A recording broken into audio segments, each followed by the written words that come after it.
आपका हमारे channel Shrimad home remedies पे स्वागत है। सब्सक्राइब करने के बाद आप ये बेल आइकन दबाएंगे तो हमारे जितने भी अपलोड्स हैं, जितने पॉपुलर अपलोड्स हैं, वो आपके पास ऑटोमेटिक मिलते चले जाएंगे। और साथ में आपको मिलेंगे हमारे सारे पॉपुलर चैनल्स जिसे देखकर आप एंटरटेन होंगे। So please subscribe my channel and please tap the bell.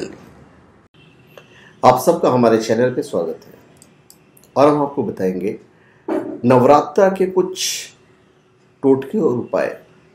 मैं चैत्र नवरात्र की बात कर रहा हूँ जो 6 अप्रैल को शुरू होगा और 14 अप्रैल को ख़त्म होगा। नवरात्र के जो टोटके होते हैं वो निश्चित तौर पे फलीभूत होते हैं, चाहे वो शारदीय नवरात्र हो या चैत्र नवरात्र हो। शास्त्रों के अनुसार जीवन के सभी क्षेत्र में सफलता प्राप्त करने के लिए माँ दुर्गा की आराधना परम सुखदायी है। नवरात्रि माँ दुर्गा को अत्यंत प्रिय है। शास्त्रों में वर्णित है कि नवरात्रि में माँ दुर्गा अपने भक्तों के सभी कष्ट दूर करती है और ऐसा माना जाता है कि नवरात्र में किए गए सात्विक उपाय शीघ्र फलीभूत होते हैं। पर आप जो कुछ भी करें पूर्ण श्रद्धा और विश्वास से करें। अब चलिए पहला उपाय। नवरात्रि में पूजा के समय प्रतिदिन माता को शहद और इत्र चढ़ाना कतई नहीं भूलें। शहद और इत्र 9 दिन के बाद जो भी शहद और इत्र बच जाए उसे प्रतिदिन माता का स्मरण करते हुए खुद इस्तेमाल करें। मां की सदैव आप पर कृपा दृष्टि बनी रहेगी। दूसरा उपाय, अष्टमी तिथि को शिव मंदिर में जाकर शिवलिंग पर दूध, दही, घी, शहद और शक्कर चढ़ाकर अच्छे से स्नान कराएं। इसके बाद मंदिर की सफाई करें और महादेव का श्रृंगार पूरे मन से करें। अब भोले का ध्यान करते हुए मंदिर से वापस आ जाएं।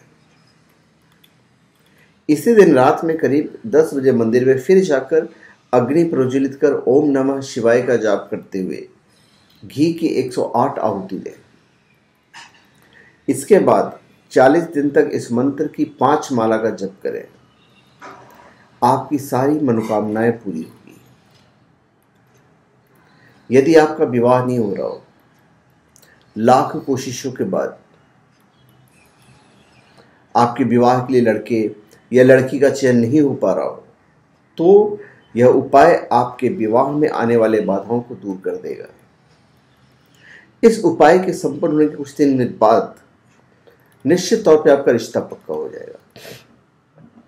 नवरात्र के पहले दिन पूजा के स्थान पर शिव पार्वती का चित्र स्थापित करें और प्रतिदिन ओम शं शंकराय सफल जन्मार्जित पाप विध्वंसनाय पुरुषार्थ चतुष्टय लाभाय च पति मदेहि कुरु कुरु स्वाहा। ये मंत्र का 3 या 5 माला जाप करें। ऐसा करने से आपको मनपसंद जीवन साथी मिलेगा।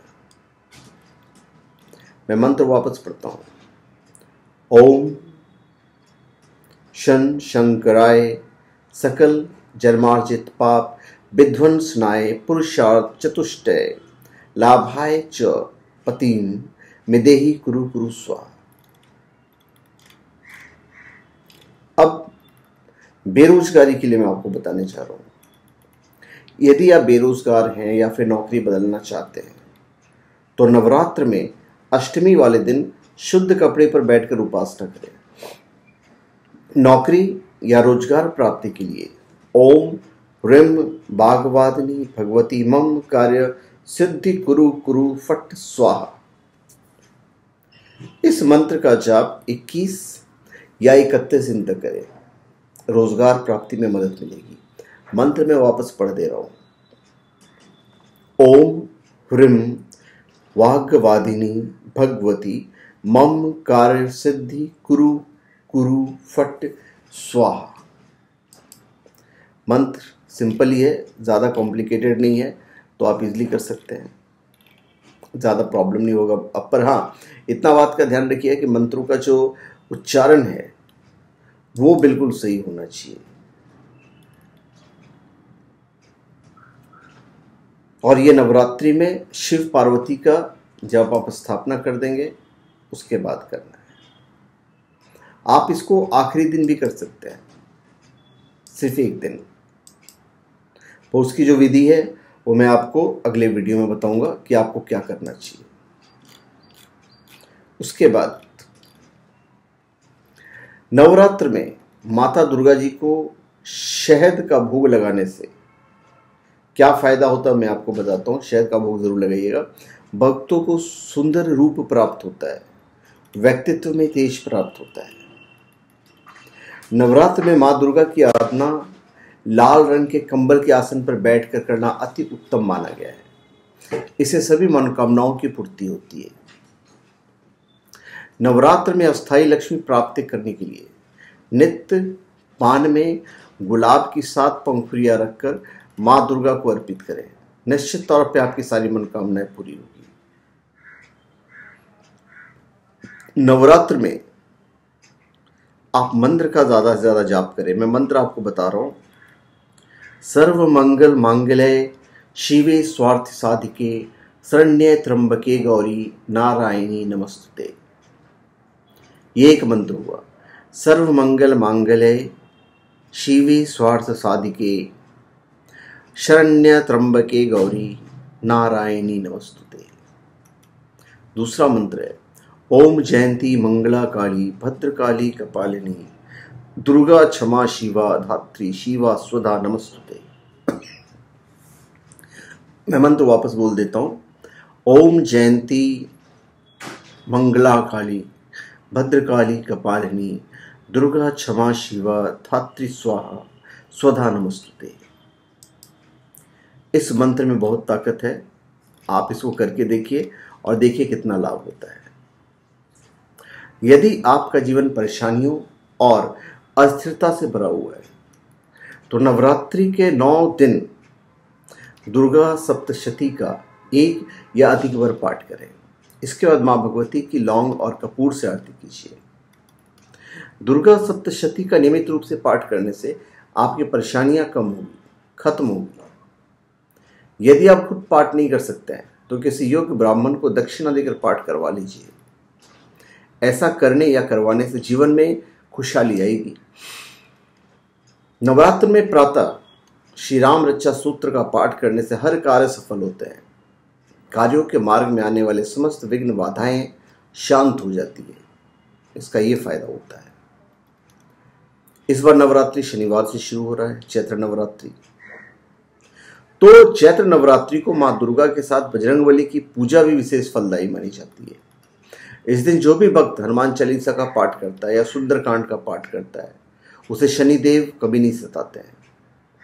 नवरात्रि में हनुमान जी की कृपा प्राप्त करने के लिए आप ये उपाय कर सकते हैं कि नवरात्र के शनिवार को सूर्योदय के पहले पीपल के 11 पत्ते लेकर उन पर राम नाम लिखकर इन पत्तों की माला बनाकर इसे हनुमान जी को पहना दीजिए।